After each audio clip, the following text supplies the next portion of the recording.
Hello everyone and welcome back.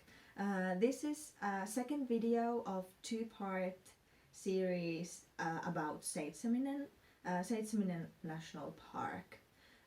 If you haven't seen the previous video, I tried to link it. This is my second video, so no clue if I'm able to do it, but you can find it from my channel if I'm not able to do it yet. But in this video, I will go through through the gears I had with me, and first I am going to show you what kind of clothes you should have when you're hiking in the winter, and then I'm going to show you what other kind of stuff you should have. So let's start from the basics. So first here I have two pair of socks. You just have to have an extra pair of socks. It's wise to have them in the summer, but in the winter it is absolutely necessary. If you get wet, if you by any means step in a river or something, there is ice and the ice breaks and you get your shoes and socks wet, you absolutely need to have an extra pair of socks. Next one is the underlayer, so a shirt, long shirt that can transfer the sweat or the moisture away from your skin so that you won't feel cold, because when you're walking it's an exercise, so you probably get a little bit sweaty, so it's important to have a shirt and trousers that keeps the moisture away from your skin. Next, you will need a warm layer. I prefer wool. I have wool pants and I have a wool shirt. You can have like a sweatpants, hoodie, fleece, anything you want. I prefer wool. Wool is warm, wool is natural, but the best is that if wool gets wet, it is still warm because it's a natural material. If any material that is made out of plastic, like fleece or your sweatshirt or sweatpants, they won't stay warm at all. But wool or cotton that are natural materials will stay warmer.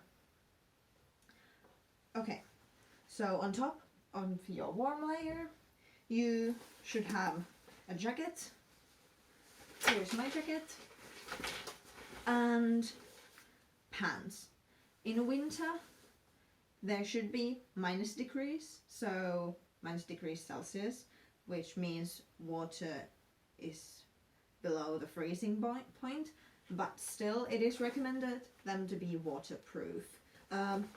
One extra tip, if you don't yet have a jacket, I recommend to get a jacket that under your arm there's a zipper, so that if you get too warm, you can open it and get air under your arms where you get sweaty naturally. This has saved me from like stopping and having to change clothes all the time. Just open these or close these as much as you need, halfway, full way, fully closed if you feel too cold.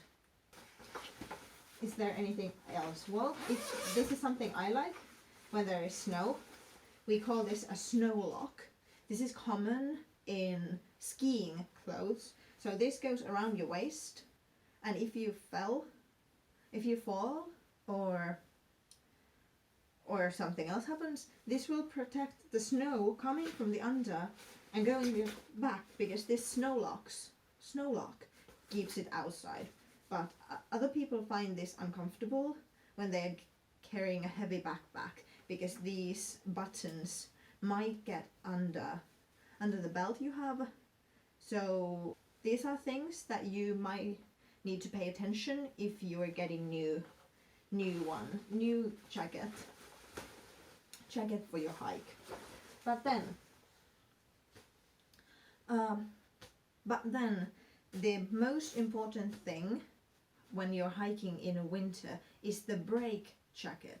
when you are stopping, when you are cooking or just having a break, you need to have a break jacket. Mine is lightweighted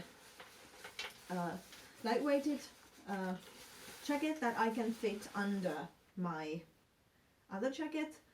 The other way possible, other people do that, so that you can pull a warm jacket on top of your walking jacket. But this is essential because when you walk, you get warm, and when you stop, you get cold. And if you can't change clothes, you will get sick, or it will be very uncomfortable. So reduce clothes when you're walking and add clothes when you're stopping. Here is the hat I have. Anything you like. I like this one. Unfortunately it broke after the hike, but I need to fix this. Don't throw anything away what you can fix with few stitches with needle and thread. Then about the gloves. This is very controversial. Other people like one type of gloves, other people like mittens. I always have these leather mittens that have real wool inside them, because these are slightly waterproof when I have waxed them and taken good care of them. And inside I have my mittens, but these are special mittens. Some people don't find these important. I would not go without these because they have open fingers. So when I need to do something, lit matches, find something from my pocket, anything at all, even scroll my phone, take videos for this. But then if I don't need to, I can cover my fingers, and they are like normal mittens. These are fixed by my grandma like several times. I've had these for years, and I hope these won't break soon, but there is already some holes in them. But I don't know where you can find these kind of, but I strongly recommend these if you have hands that get cold easily.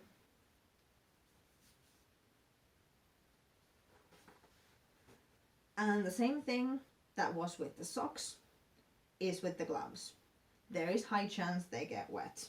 So you should have an extra pair. I have two options here. You can have another pair of mittens, or you can have, for instance, gloves. These are, for instance, waterproof gloves, and these are just normal wool mittens.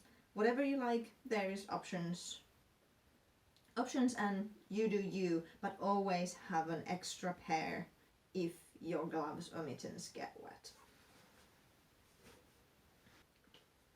And last piece of clothing is some sort of scarf. I prefer a scarf that you can tie, because if something happens, I don't know, you broke your wrist or something, this can be used as emergency tool. That's something I've been taught in a Boy Scout when I was a kid, so this is what I'm used to. Then there is this other type where it is kind of this circle type. I don't like these so much because my neck is so small that if I put this into my neck like this, it hangs too low for me and I get cold. So I prefer the one I can adjust for myself. But if this is for you, these are also good. You can also use this. There is lots of tutorials online what you can do, like a hat or wrist warmer or anything from these. Or you can have just a normal long scarf, because from your neck area your body loses a lot heat. So it is the easiest way to control how warm or cold you have if you just adjust the scarf. So then the shoes. Do what is best for your legs, but the most important thing, don't go hiking with new shoes. Never. You don't know if they are good for you. You don't know if they will cause blisters, or even worse, they don't fit your leg's shape and cause something even worse for your knees or your ankles. So at least wear them for a week. Wear them for work, wear them for school. Anything you do, walk with them at least for a week every day before you go hiking with them. Never with new shoes. These are mine. If you go winter, definitely waterproof, unless you know there will be -20 Celsius and there's no chance that snow will be melting or there will be water. But the weather can change in a couple of days, so I recommend always having waterproof shoes and warm shoes. And if there's a risk that there is a lot of snow, how do you prevent the snow getting into your shoes? I have these. I don't know what should I call these, but you put your leg here and clip this clip on the shoelace and put this one under the shoe, and then there's a strap you can tighten around the shoe.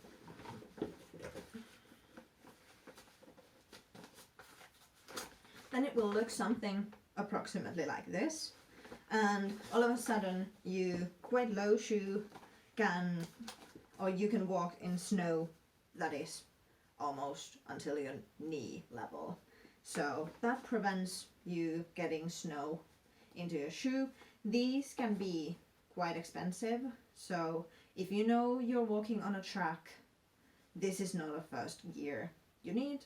But for instance, in a couple of weeks I'm going to a hike where we know that we will walk probably in a deep snow where there might not be paths, because we're going to a place where there is not so much hiker and the paths might not be open. In Seitseminen there is so many visitors that the paths will probably be open for the whole day, except if you go super early. But there is so many visitors that there won't be much snow unless it has fallen down the night before. So this is not necessary, but if you know there will be snow, then I recommend these.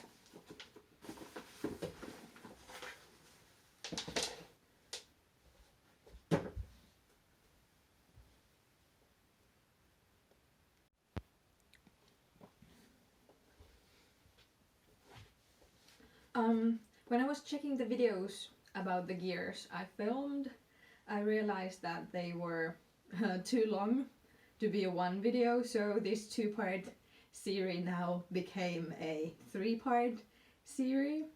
So thank you for watching the second part, and I will tell you about these gears in the part 3. So bye, and see you next time.